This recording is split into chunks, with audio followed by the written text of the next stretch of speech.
patient with perfect memory has haunted me for 20 years. Jill remembered every single detail since February 5th, 1980. What she ate, wore, every trauma. When I asked about December 15th, 1993, she broke down completely.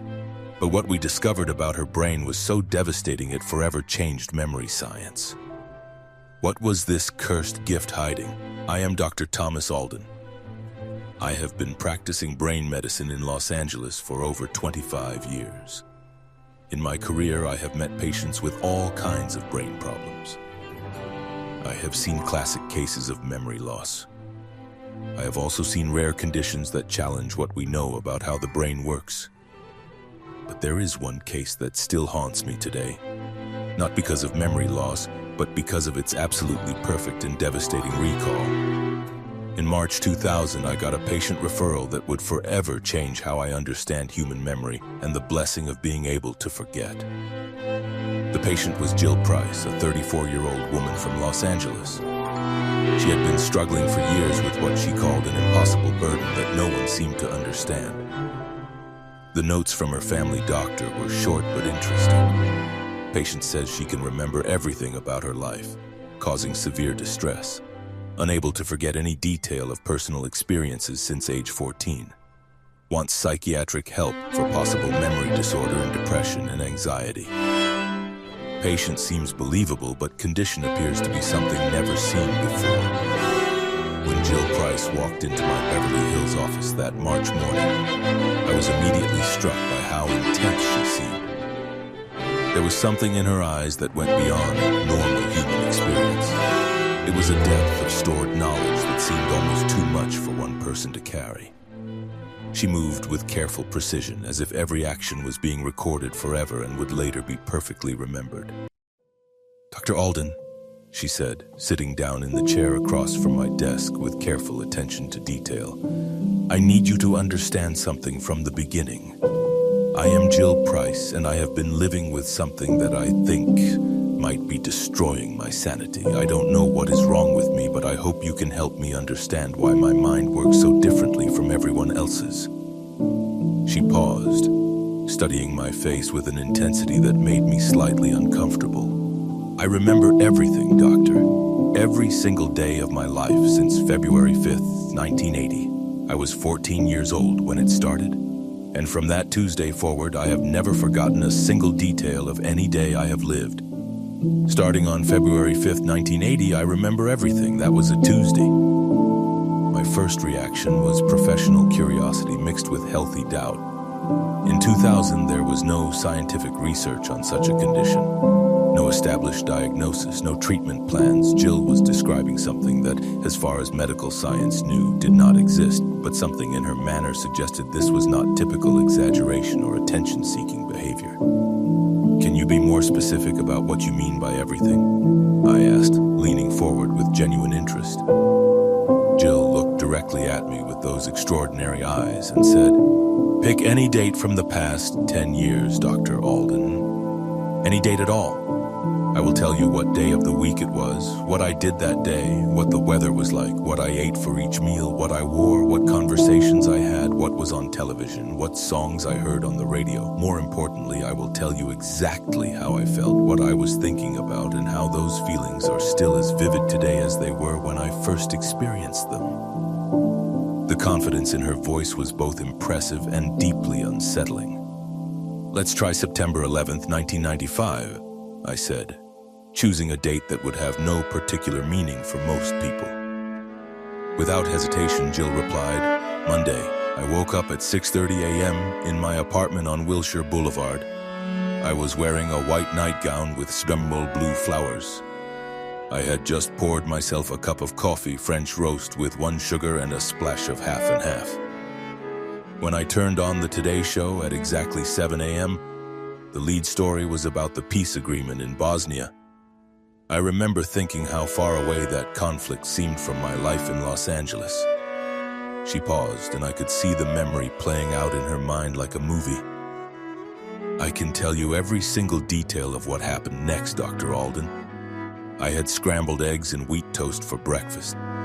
I wore a blue sweater and dark jeans to my job at the school office. At lunch, I went to a small cafe on 3rd Street and ordered a turkey sandwich. The waitress was a young woman with red hair who seemed tired. That evening, I watched Friends on NBC. I went to bed at 10:47 p.m. after setting my alarm for 6:30 the next morning. The level of detail was staggering, but what truly convinced me was not just how specific her recall was, it was the emotional weight she carried when accessing these memories. Over the next hour, I tested Jill with dozens of random dates spanning the previous decade. Each time, she provided detailed, specific information that seemed impossible for anyone to make up. When I asked about December 15th, 1993, she began providing details but suddenly stopped. Her composure cracked for the first time. "That was 3 days after my father had his heart attack," she said quietly. "He was in the hospital and we did not know if he was going to survive. I remember sitting in the ICU waiting room wearing a gray dress that I have never worn since because it reminds me of that terrible week. I remember the exact words the doctor used when he told us Dad was stable, the way my mother's face looked when she cried with relief, the smell of the hospital disinfectant that made me feel sick." The pain in her voice was fresh and raw, as if the experience had happened yesterday rather than 7 years earlier. Do you understand what it is like to live with emotional pain that never fades? When something traumatic happens to most people, time helps them heal. The specific details become blurred, the emotional intensity gets weaker. But for me, traumatic experiences retain their full emotional power forever. I do not just remember that I was scared when my father was dying. I feel exactly as scared right now as I did 7 years ago. This was when I began to grasp the true psychological devastation of Jill's condition. Normal human memory is naturally selective and merciful. We remember the broad strokes of our experiences, but the specific details, especially the painful ones, naturally fade over time. This process allows us to heal, to find perspective, to move forward with our lives. But Jill had no such psychological protection. She lived in a perpetual emotional present where every joy and every trauma retained its original intensity forever. "I have been struggling with this condition my entire adult life," Jill continued, "trying to understand why my brain works this way. I have seen other doctors here in LA, but they either do not believe me or suggest it is some form of obsessive-compulsive disorder. One therapist thought I was making it up for attention. Another suggested I was having false memories or making up details. But I know this is different. This is something no one has ever encountered before, and the isolation is becoming unbearable." As our sessions continued over the following weeks, I learned more about the devastating impact of Jill's condition on every aspect of her life. She described how her extraordinary memory had isolated her from normal human relationships because she remembered every inconsistency, every broken promise, every careless word with perfect clarity. "Imagine never being able to let go of anything," she told me during our 4th session. "When someone hurts your feelings, most people eventually move past it. The pain fades. You gain perspective. Maybe you even forget exactly what was said or how it made you feel. But I cannot. I remember every detail of every conflict I have ever had. A thoughtless comment from a friend 5 years ago can still make me cry today because I experience it with the same emotional intensity as the moment it happened." This inability to forget had profound implications for Jill's sense of self and personal identity. She described feeling like she contained multiple versions of herself. Every age she had ever been, every emotional state she had ever experienced, all existing at the same time in her consciousness. Most people have a sense of psychological continuity because they naturally forget who they used to be in specific detail, she explained. They remember the general outline of their personal growth. But the embarrassing teenager, the naive young adult, these past selves fade into comfortable abstraction. But for me, every version of myself that has ever existed remains perfectly preserved and emotionally present. This psychological phenomenon had created what Jill called temporal confusion. moments when past and present would blur together in her consciousness. She described experiencing what she termed memory storms, periods when traumatic or intensely emotional memories would spontaneously flood her awareness with such vividness that she would lose track of her current surroundings. "It is not like normal remembering," she said, her voice taking on an edge of desperation. "When you recall something from your past, you know you are remembering. There is a psychological distance, a sense that this happened to a previous version of yourself. But when I experience these memory storms, I am not remembering, I am reliving. I become 14 again or 25, experiencing events with exactly the same emotional intensity as when they first occurred." But perhaps most disturbing was how Jill's condition had affected her relationship with hope and the future. She described feeling unable to look forward because her consciousness was so dominated by the perfect preservation of her past. "Hope requires a certain kind of forgetting," she told me during one particularly difficult session. "You have to be able to let go of past disappointments to believe that future experiences might be different from previous ones. But when you remember every disappointment with perfect clarity, when every failure and heartbreak remains as vivid as the day it happened, how do you maintain faith that tomorrow might be better?" This existential dimension of Jill's condition revealed something profound about the relationship between memory and psychological well-being. Her perfect recall had not only trapped her in specific traumatic memories, but had fundamentally changed her ability to experience hope, growth, and emotional renewal. As I worked with Jill over several months, I began to realize that I was witnessing something unprecedented in the field of neurology and psychology. This was not a case I could find in any textbook or journal. Jill's condition appeared to be completely unique, representing a form of memory function that challenged everything we understood about how human consciousness processes and stores experiences. I spent countless hours researching, reaching out to colleagues across Los Angeles and beyond, searching for any similar cases in the literature. Nothing existed. Jill Price appeared to be the first documented case of what would potentially become a revolutionary discovery in memory research. During our sessions, Jill described the complex relationship she had developed with her own memory over the 2 decades since her condition began. She had initially tried to view it as a gift, then as a burden, and finally as something more complex, a neurological reality that had fundamentally shaped her understanding of human consciousness and the nature of identity. "I have spent years being angry at my memory," she told me during our 8th session. "I have wished for brain damage, for amnesia, for anything that might give me the blessed relief of forgetting. But I have also come to understand that my condition has taught me things about the human mind that no one else could possibly know." Jill's insights into the function of forgetting were profound and deeply moving. She had developed a unique perspective on the adaptive value of imperfect memory through her own suffering with its opposite. "Normal people think forgetting is a flaw," she said. "They wish they could remember more, recall details more clearly, preserve experiences more completely. But they do not understand that forgetting is the most merciful feature of human consciousness. It is what allows you to heal from trauma, to grow beyond your past mistakes, to maintain hope for the future." This understanding had not come easily to Jill. She described 2 decades of struggling with depression, anxiety, and what she called temporal claustrophobia, the feeling of being trapped in the closed system of her own perfect memory with no possibility of escape or relief. "For years, I felt like I was drowning in my own past," she said. "Every day brought new experiences that would join the permanent collection in my mind, but nothing ever faded or lost its emotional intensity. It was like being forced to carry an ever-growing weight that could never be set down." But Jill had also developed remarkable coping strategies over the years, many of which challenged conventional approaches to memory and trauma.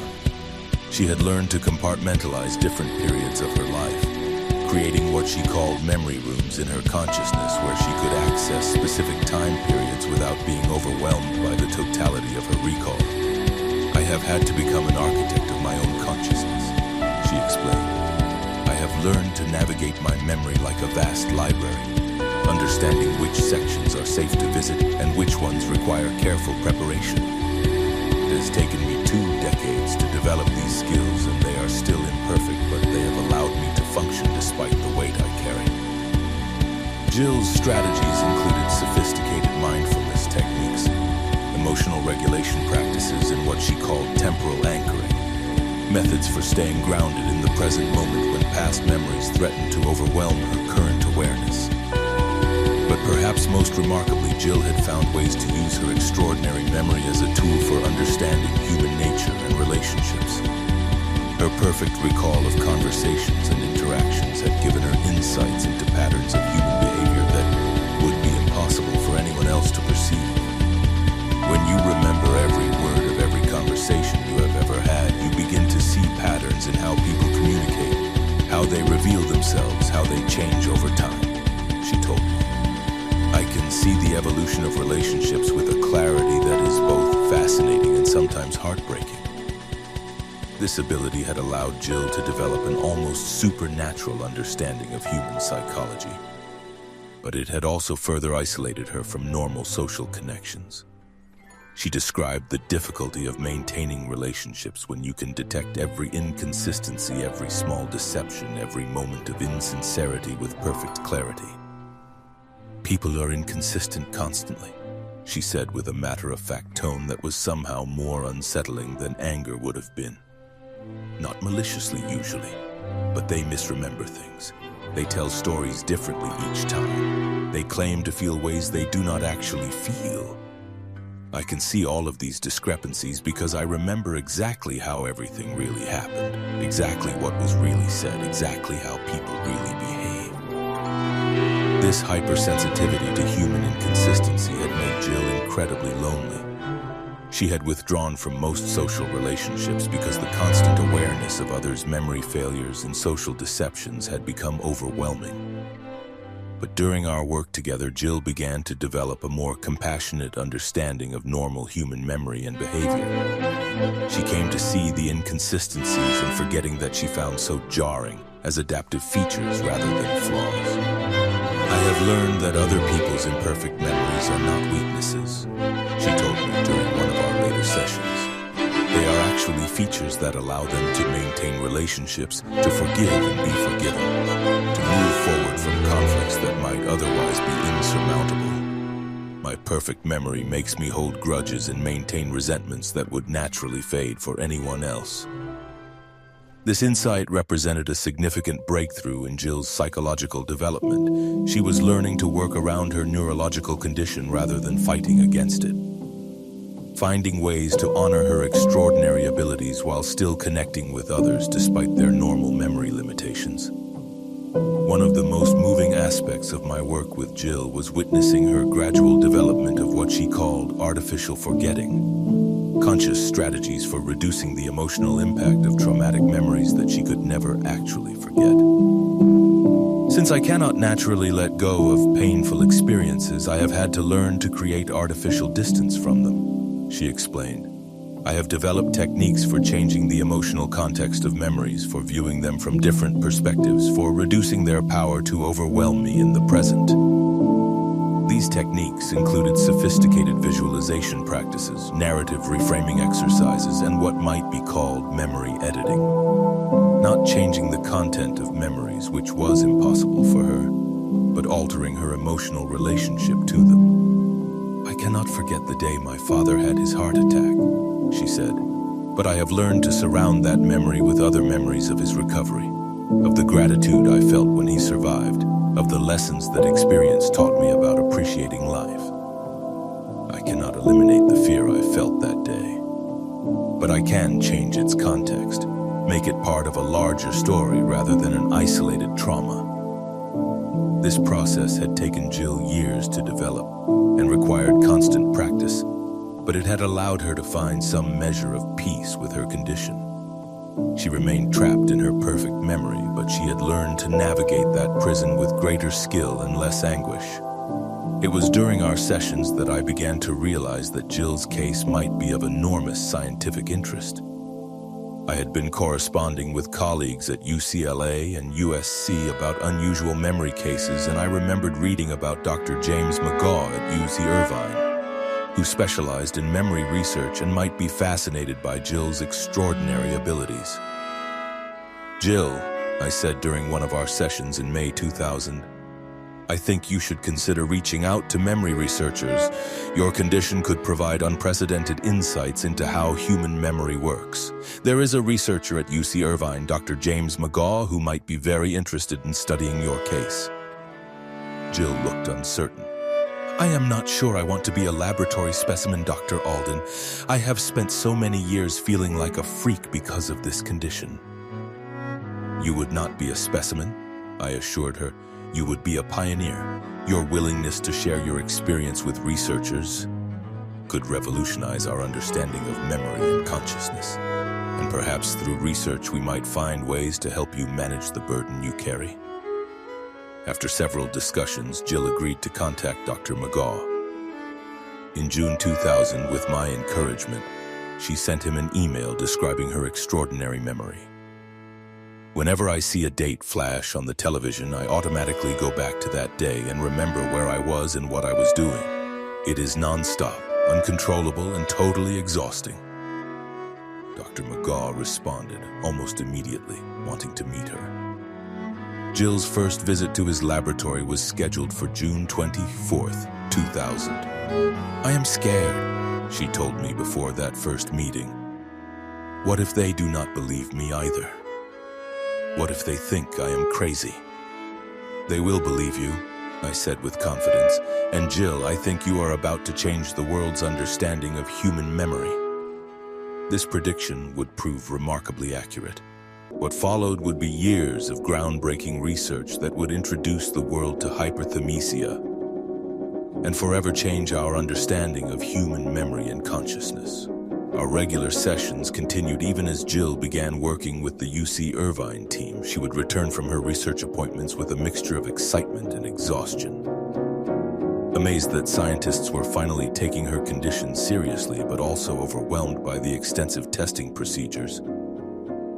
"They had me recall what I did on Easter Sunday for every year since 1980, she told me after one particularly intensive session. "I wrote out 20 years of Easter memories in 10 minutes, and they verified every detail against my journals and public records." Dr. McGaw looked like he had seen a ghost. As the months progressed, it became clear that Jill's case was generating enormous excitement in the scientific community. Researchers at UC Irvine were conducting brain scans, neuropsychological tests, and extensive interviews to try to understand the mechanisms underlying her extraordinary abilities. "They are calling it hyperthymestic syndrome," Jill told me in early 2001.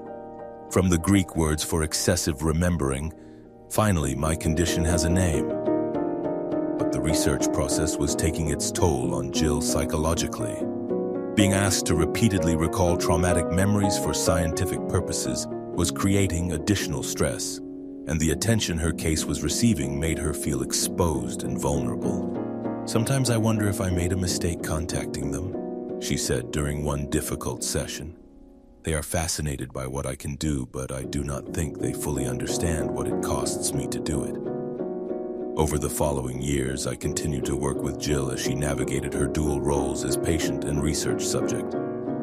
The UC Irvine team was making groundbreaking discoveries about her brain structure and function, but the psychological support she needed required ongoing therapeutic intervention. "The research is important," she told me in 2003. "I know that what they learn from studying me might help other people someday. But sometimes I feel like I am disappearing into being just a case study, just AJ, the memory phenomenon, rather than Jill Price, the human being." It was during this period that Jill experienced one of the most devastating events of her life. In March 2003, she married Jim, a man she had met online, who truly understood and accepted her condition, but their happiness was tragically brief. Just months after their wedding, Jim suffered a massive stroke and died after 6 days on life support. The loss was devastating for anyone, but for Jill, with her perfect memory, it created a unique form of psychological torment. She remembered every moment of their brief marriage with excruciating clarity, and the grief never faded or lost its intensity. Most widows eventually find some peace because the sharpest edges of grief soften with time, she told me through tears during a session following Jim's death. But I experience his loss as fresh and immediate every single day. I cannot heal because I cannot forget, even for a moment, exactly what I have lost. Our work during this period focused on helping Jill find ways to honor Jim's memory without being overwhelmed by the perfect preservation of her grief. It was some of the most challenging therapeutic work I had ever undertaken, requiring approaches that went far beyond conventional grief counseling. As the years passed, Jill's case continued to generate scientific interest and media attention. In 2006, Dr. McGaw and his team published their groundbreaking paper introducing hyperthymesia to the scientific world, with Jill identified as AJ to protect her privacy. "I am proud of what we have accomplished," she told me after the paper's publication. "We have shown the world that this condition exists, and we have opened up new areas of memory research, but I am also exhausted by being studied constantly." In 2008, Jill made the decision to reveal her identity and publish her memoir, The Woman Who Can't Forget. The book brought her story to a global audience and generated enormous media interest. "I want people to understand that perfect memory is not a superpower," she said as the book's publication approached. "It is a burden that has shaped every aspect of my life, often in painful ways. But maybe by sharing my story, I can help others understand the importance of forgetting and psychological health." Our therapeutic relationship continued intermittently over the years as Jill navigated the challenges of public attention, ongoing research participation, and the daily burden of her extraordinary memory. Through it all, she remained a remarkable individual whose insights into memory and consciousness far exceeded those of any researcher or clinician. During one of our final sessions in 2008, Jill reflected on her journey from isolated sufferer to scientific pioneer. "When I first came to see you in 2000, I thought I was going crazy on tabitus," she said. "I never imagined that my condition would become the subject of scientific papers and books, that I would become known around the world as the woman who cannot forget. It has been an incredible journey, but also an incredibly difficult one." She paused, looking out the window at the Los Angeles skyline that had been the backdrop for our work together. "But Dr. Alden, I want you to know that you saved my life, not by curing my condition. We both know that is impossible, but by believing me when no one else would, by helping me understand that my burden might serve a larger purpose, and by connecting me with the researchers who have made my story part of scientific history." Jill's case fundamentally changed my understanding of memory, consciousness, and the human condition. It revealed that the limitations we typically view as flaws in human cognition, our tendency to forget details, to let painful memories fade, to remember events imperfectly, are not bugs in our mental software, but essential features that allow us to function psychologically. Perfect autobiographical memory, as Jill demonstrated, is not perfect at all. It is a neurological condition that creates profound suffering by depriving individuals of the merciful forgetting that allows the rest of us to heal, grow, and find peace with our past. Her story also highlighted the delicate balance of cognitive processes that create our subjective experience of being human. Jill's brain worked in ways that challenged fundamental assumptions about how memory should function and what psychological health looks like, revealing the essential role that forgetting plays in everything from identity formation to the maintenance of hope. But perhaps most importantly, Jill Price's extraordinary burden taught me to appreciate the ordinary miracle of normal human memory, selective, imperfect, and beautifully merciful. Her condition made me realize that when we complain about our poor memories or wish we could remember things more clearly, we are actually actually expressing ingratitude for one of the most protective features of human consciousness. Looking back now, over 2 decades after first meeting Jill, I realize I was witnessing the beginning of a revolution in memory research. That scared, isolated woman who walked into my Beverly Hills office in March 2000 would go on to become the most studied memory patient in history, contributing invaluable insights to our understanding of consciousness itself. The research that began with her case would eventually identify dozens of other individuals with similar conditions and open up entirely new fields of neurological investigation. Today, when I work with patients struggling with memory problems, whether due to aging, injury, or disease, I often think about Jill and the profound insights her condition provided about the adaptive value of forgetting. Her story serves as a reminder that the goal of treating memory disorders is not always to enhance or maximize recall, but to help people find the right balance between remembering and forgetting that allows for psychological health and emotional well-being. Because Jill Price's extraordinary memory taught me a truth that no textbook could ever convey. Sometimes the ability to forget is not a limitation. It is one of the most essential and merciful features of human consciousness, allowing us to heal from trauma, grow beyond our mistakes, and maintain hope for a future that might be different from our past.